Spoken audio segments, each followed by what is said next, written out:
Shalom, shalom. Pues Baruch Hashem, nuevamente estamos en nuestro estudio de Torah.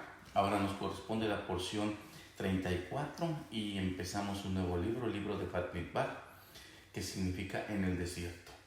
Este lo encontramos en el libro de Números o en el hebreo Bamidbar a partir del capítulo 1, verso 1 hasta el capítulo 4, verso 20.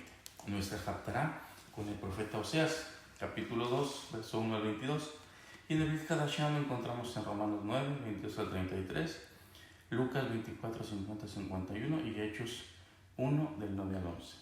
Esta porción abre el cuarto libro de la Torah.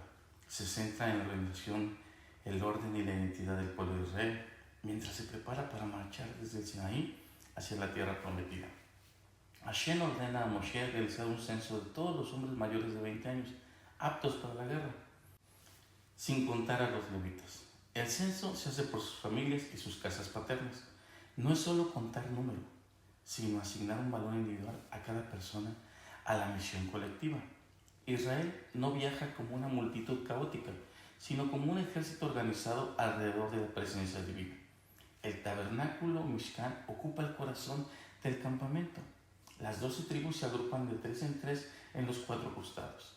Cada grupo tenía su propio estándar, su degalim, simbolizando su identidad única dentro de la unidad nacional. La tribu de Leví es apartada para el servicio sagrado y son los encargados de transportar y armar, proteger al tabernáculo. Acampan inmediatamente alrededor de Mishkan, actuando como una barrera de santidad. Se detallan las instrucciones específicas para los hijos de Coat, una rama de los levitas. Su misión era cargar los utensilios más santos, el arca, la menorá, el altar, entre otros. Debían transportarlos sobre sus hombros tras ser cubiertos por los sacerdotes, los Kohanim. En el desierto, un lugar vacío y sin dueño, es donde Israel recibe su estructura. Esto enseña que la verdadera libertad no es la falta de reglas, sino la capacidad de organizarse bajo un propósito divino. Nuestro estudio lo hemos subtitulado No eres un número más, sino una distinción de honor.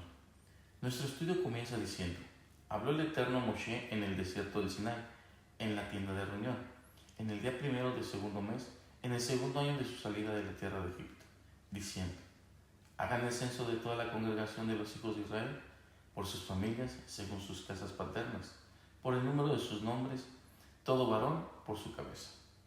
Número 1. El recuento.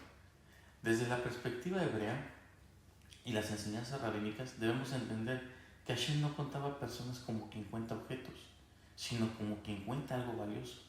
En el texto hebreo la orden para censar no es cuenta, sino Seud Rosh, que literalmente significa levantar la cabeza. El censo divino no busca reducir al individuo a un número, lo cual está prohibido por la Torá, sino elevar su autoestima espiritual un poco más y cada vez más conforme el temeroso de Hashem se va acercando a su servicio divino. Rashi nos explica que Hashem nos cuenta constantemente porque somos preciosos para Él.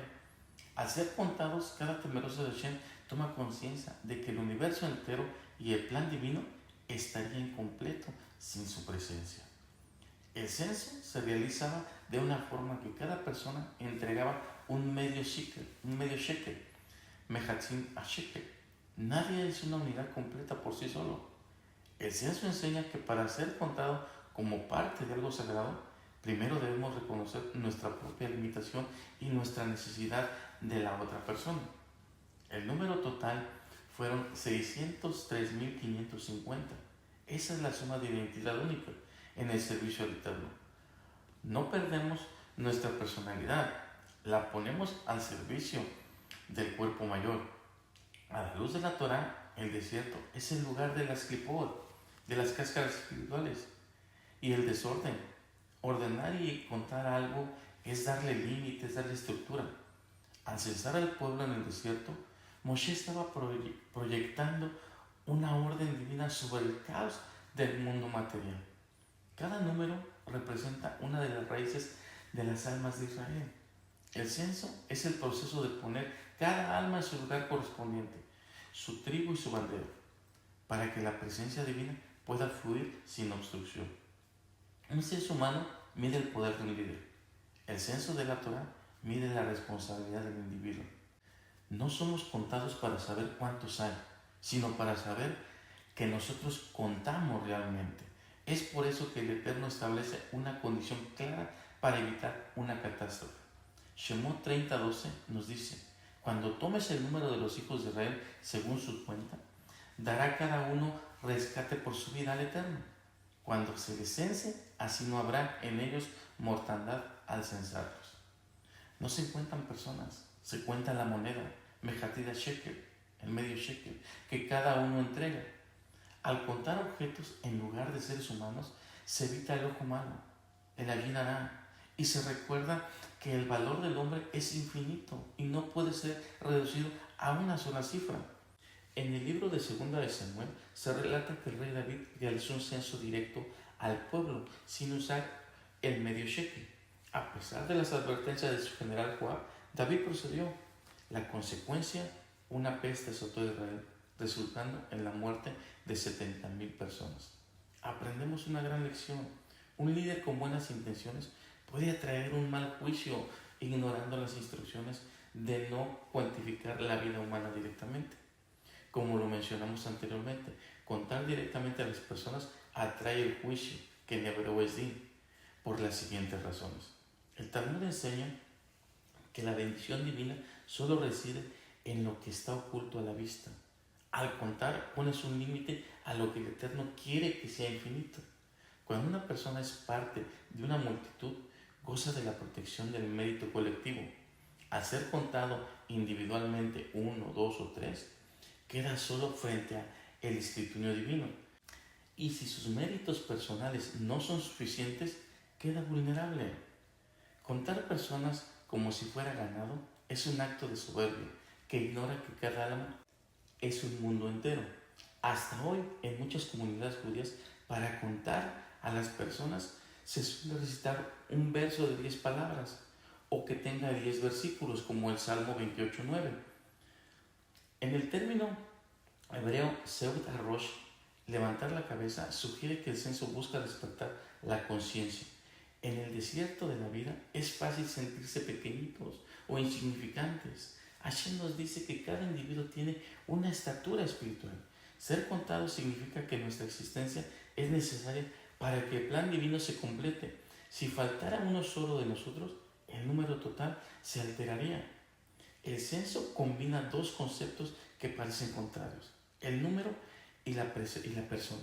El número es frío, igual a todos. El uno es un sabio, vale igual que el uno de una persona sencilla. Representa la igualdad de todas las almas ante su Creador. Ni uno vale más, ni uno vale menos. Somos iguales.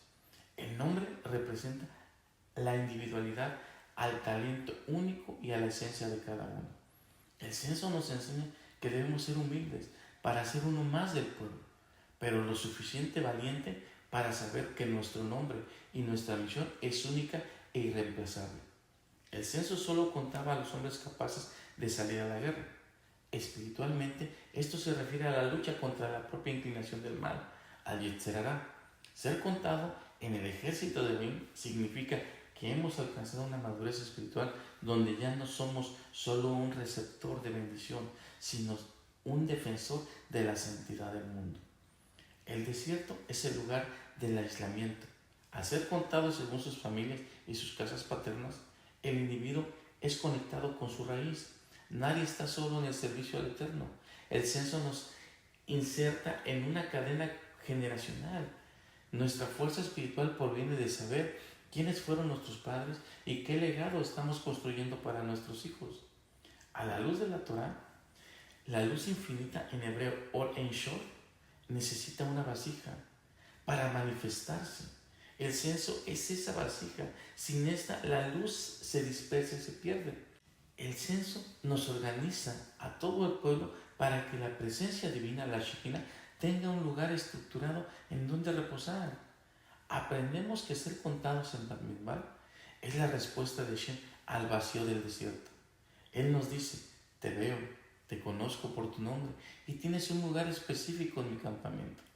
Éxodo 33:17 nos dice: también esto que has dicho haré, por cuanto has hallado gracia en mis ojos y te conozco por tu nombre. Nuestro segundo punto, el jefe de familias. En el pasuk 4 de nuestro estudio nos cita lo siguiente: con ustedes estará un hombre de cada tribu, cada uno jefe de su casa paterna, él será. Hashem ordena que Moshe no realice el censo solo. Al incluir a un jefe por tribu, la Torá enseña que el liderazgo no debe de ser absoluto, sino compartido y representativo. En el Brit Hadashah o Nuevo Testamento, el concepto de líder compartido no es solo una sugerencia administrativa, sino un principio espiritual que refleja el funcionamiento del cuerpo de Mashiach. Primera de Corintios 12:12 nos dice: porque así como el cuerpo es uno y tiene muchos miembros, pero todos los miembros del cuerpo, siendo muchos, son un solo cuerpo, así también Mashiach. El rabino Shaul enseña que ninguna función es superior a otra. El ojo, que representa al líder visionario, al que tiene la visión, necesita de la mano, que es el líder ejecutor. El liderazgo es compartido porque nadie tiene todos los dones. En las comunidades del primer siglo no se establecía a un solo líder, sino a un grupo de ancianos que velaban juntos por la comunidad, como nos lo menciona Titos 1:5. Por esta causa te dejé en Creta, para que corrigieres lo deficiente y establecieses ancianos en cada ciudad. El uso del plural ancianos indica que la responsabilidad de guiar a la comunidad recaía sobre un consejo, un equipo, no sobre un solo individuo, para evitar el abuso de poder, pero principalmente fomentaba la sabiduría colectiva.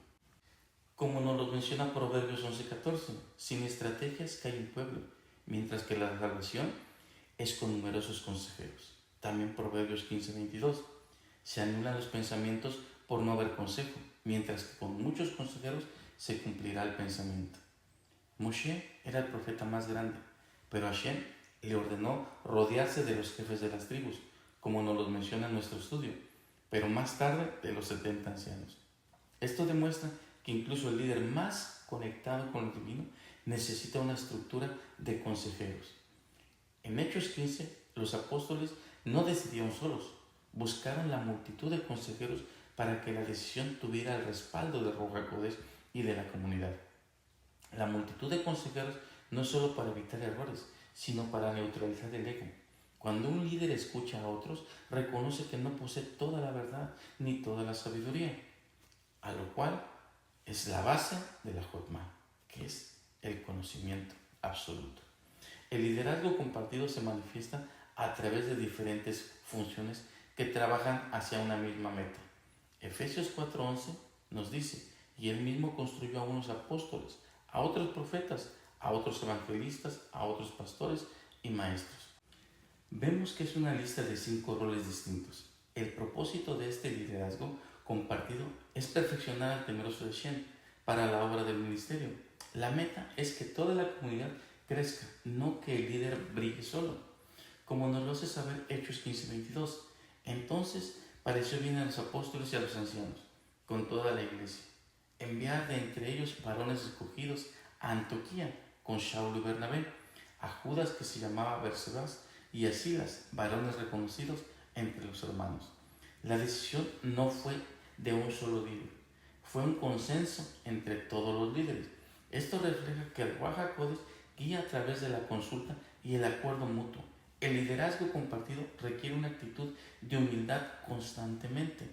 Efesios 5:21 nos dice: siendo dóciles unos a otros en el temor de Mashiach. Aquí aprendemos que así como cada jefe de tribu en Bat Midbar tiene su bandera y su lugar específico, pero todos rodeaban al Mishkan, hoy todo temeroso de Hashem tiene distintos dones y distintas obligaciones, pero todos servimos al mismo Adón y Mashiach. Tanto en Bat Midbar como en el Brit Hadashah, el liderazgo compartido sirve para que ningún ser humano tome el lugar del Eterno. Cuando los líderes trabajan en equipo, queda claro que el verdadero líder es Akadosh Baruj Hu. Desde una perspectiva rabínica, la presencia de estos jefes garantizaba la integridad del censo. Cada jefe conocía a su gente y aseguraba que nadie fuera contado si no pertenecía legítimamente a esa tribu por linaje paterno. Se enseña que estos hombres fueron elegidos no por sus riquezas, sino por ser cabezas, ser Rosh, personas que sobresalían en sabiduría y en temor a Hashem. Cada jefe actuaba como un cerebro para el cuerpo de su tribu. Espiritualmente, esto nos enseña que cada grupo humano o cada aspecto de nuestra propia personalidad necesita un principio recto que lo mantenga enfocado en su propósito divino. Cuando la Torá nos menciona jefes de la casa de sus padres, esta frase subraya la importancia del linaje y la raíz espiritual de donde provenimos. Al ser jefes de la casa de sus padres, vinculaban el presente de la nación con la herencia de los patriarcas. El Rambam Naimanides señala que estos líderes debían tener el reconocimiento de su propia familia. Esto implica que la autoridad verdadera nace del respeto ganado en el ámbito privado, en la casa, antes de ejercerse en público, ante la nación. Porque ¿quién más puede dar testimonio de uno sino su propia familia? Las personas que a diario viven con uno, ellos pueden ver, escuchar y saber si realmente es o somos una persona que se conduzca con rectitud en todas las áreas. Esto nos enseña que para poder ser contados en el plan divino, debemos estar conectados a nuestra raíz y contar con un liderazgo que nos represente dignamente. Punto número 3. La tribu de Leví. Nuestro estudio nos menciona en el pasuk 48 y 49 del capítulo 1 lo siguiente. Habló Hashem a Moshe diciendo, de la tribu de Leví no harás cómputo, no harás recuento de ellos entre los hijos de Israel. La exclusión de la tribu de Leví del censo no fue un rechazo, sino una distinción de honor y un propósito, mientras que las otras tribus fueron contadas para la guerra y la división de la tierra. Los levitas fueron apartados para el servicio divino. Los sabios explican que los leví es como el guardia personal de un monarca. Un rey no cuenta a su legión más íntima junto con el resto de la población. Al ser la legión de Hashem, su conteo debía ser especial y separado para resaltar su estatus de santidad. El censo buscaba hombres capaces de salir a la guerra, como lo menciona el pasuk 3. La batalla de los levitas no era física, sino espiritual.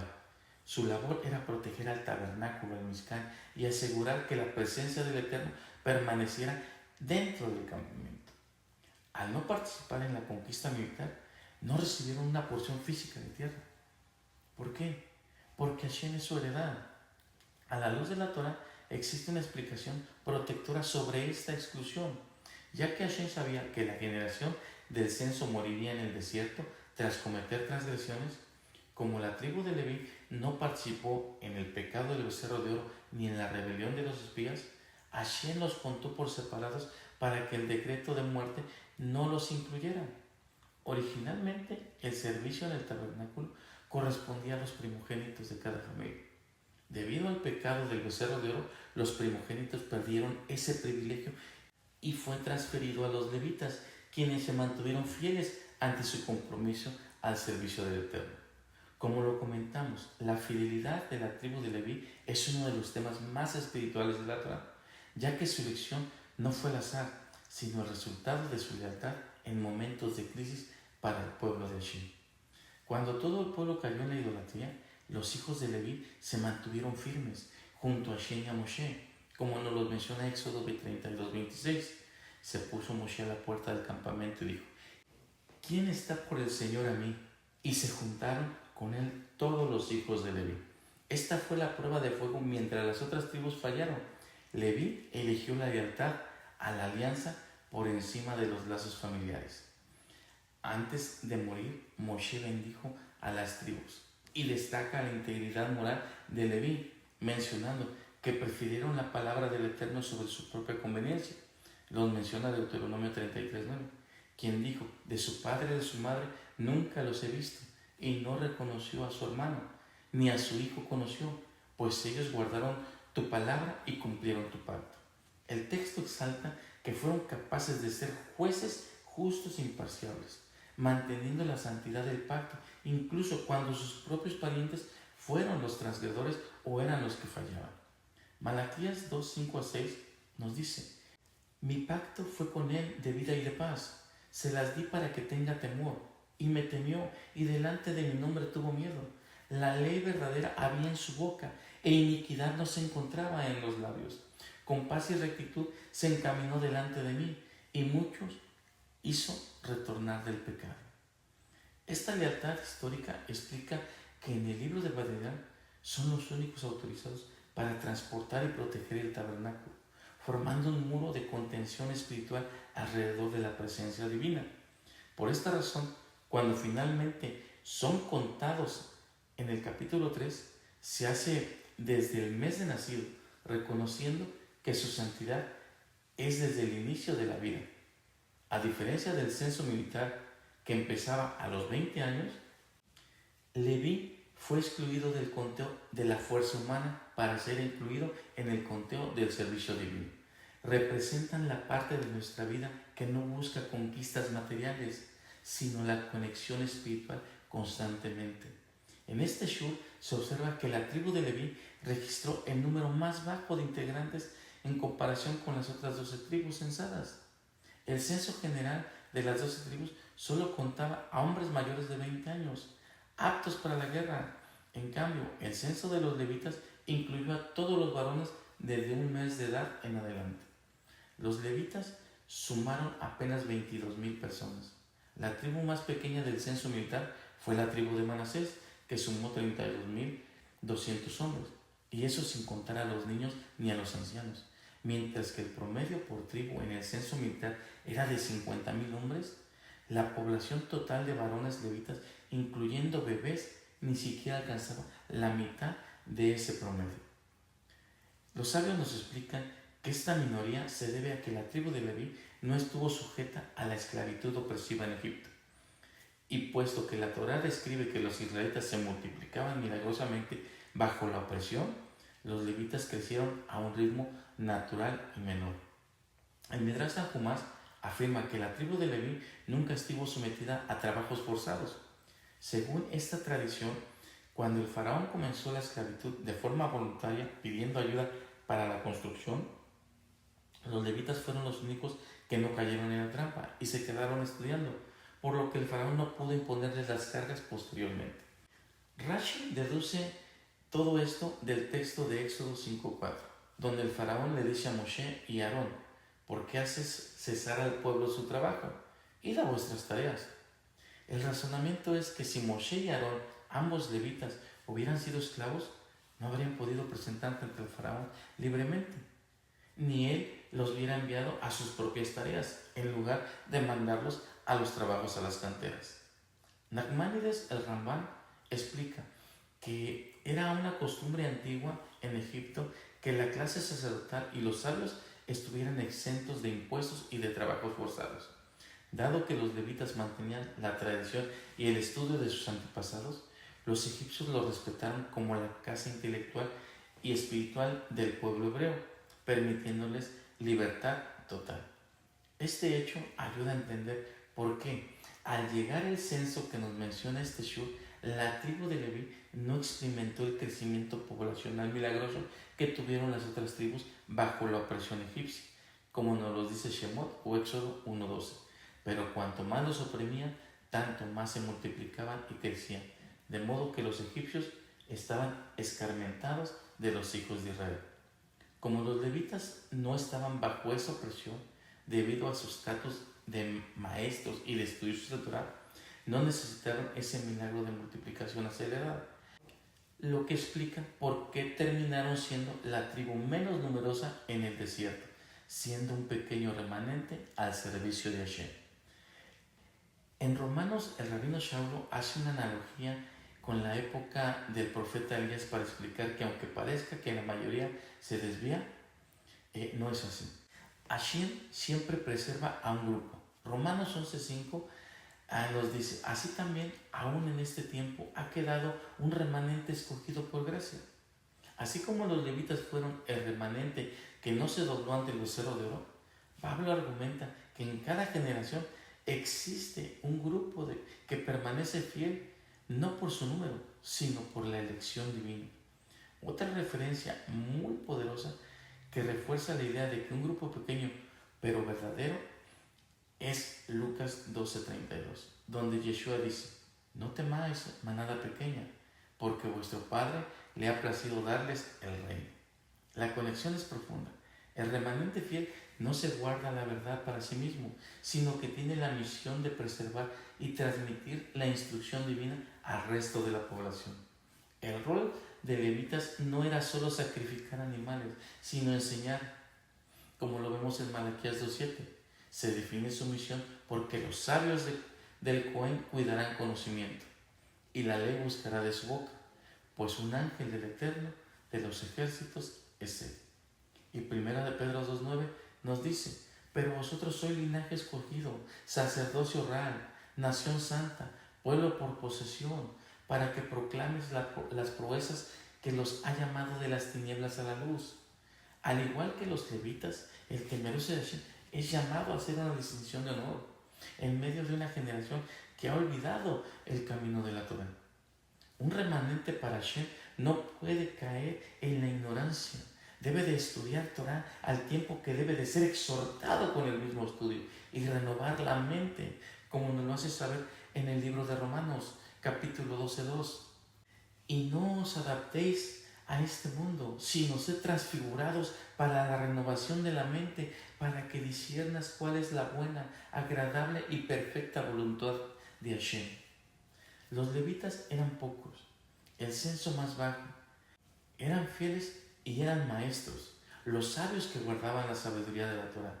Hoy el remanente sigue ese mismo patrón, ser una minoría comprometida con la verdad que guía a los demás hacia el Creador. Mateo 22:14, porque muchos son llamados, pero pocos son escogidos. Todo Israel fue llamado a la libertad, a salir de Egipto y a ser un reino de sacerdotes.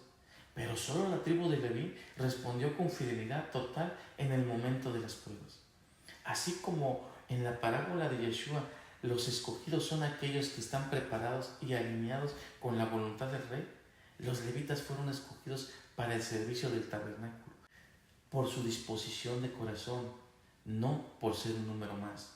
En nuestro estudio vemos que ser pocos no es señal de debilidad, sino de distinción. El poco número de levitas representa a ese grupo que, aunque pequeño, sostiene la santidad de toda una nación. Ser parte de la tribu de Leví en el desierto era entender que la elección divina a menudo reduce el número para aumentar la calidad espiritual. Hashem llamó a todo un pueblo, pero escogió a una minoría que estuviera dispuesta a vivir sin heredad terrenal para poseer la heredad celestial. Hoy el remanente fiel sigue siendo esa minoría que ante el llamado general decide caminar en la estrechez de la obediencia y fidelidad de las cosas de Akadosh Baruj Hu. Los levitas no recibieron una porción de tierra porque su propósito era ser un remanente totalmente dependiente del Eterno, evitando las distracciones de las propiedades y el comercio para enfocarse en su misión espiritual. Bamidbar 18:20 nos dice: y el Eterno dijo a Aarón: de la tierra de ellos no tendrás heredad, ni entre ellos tendrán parte. Yo soy su parte y tu heredad en medio de los hijos de Israel. Al no tener campos para cultivar, dependían de los diezmos del pueblo. Esto probaba su fe, su fidelidad, y a la vez probaba la obediencia y la fidelidad del resto de las tribus. A pesar de ser minoría, fueron distribuidos en 48 ciudades, repartidas por todo el territorio asignado a Israel.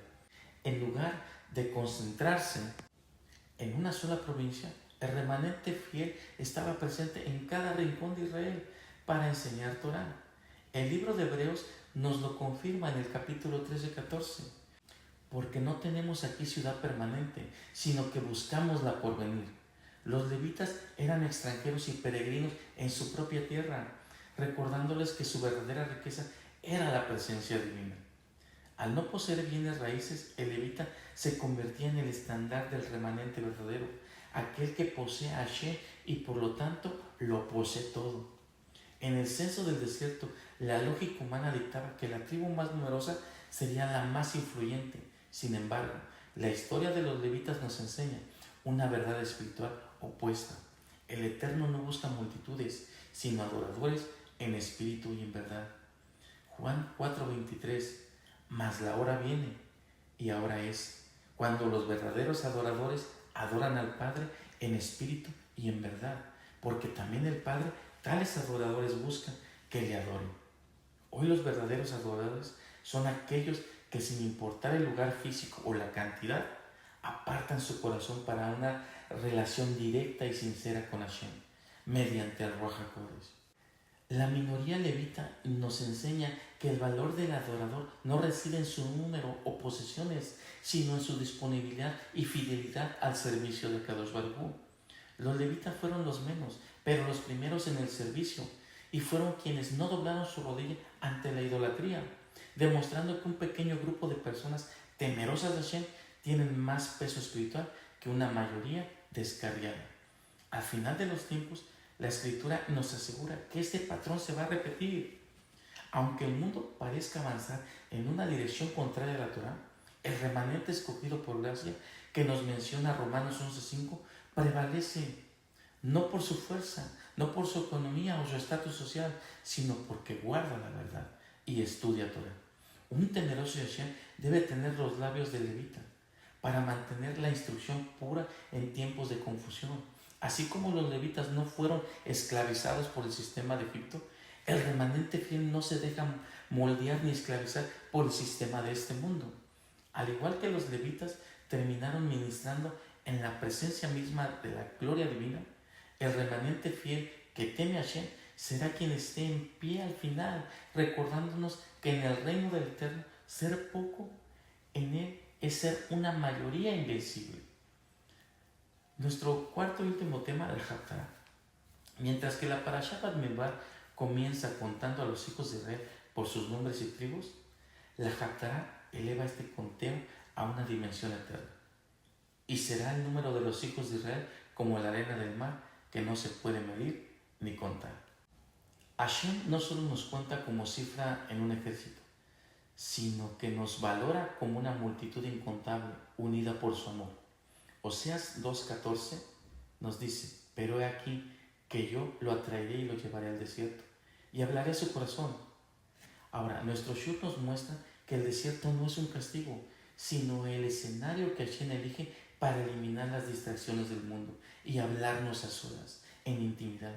Allí es nuestra minoría y vulnerabilidad, como los levitas, donde Él nos seduce de nuevo para una adoración genuina.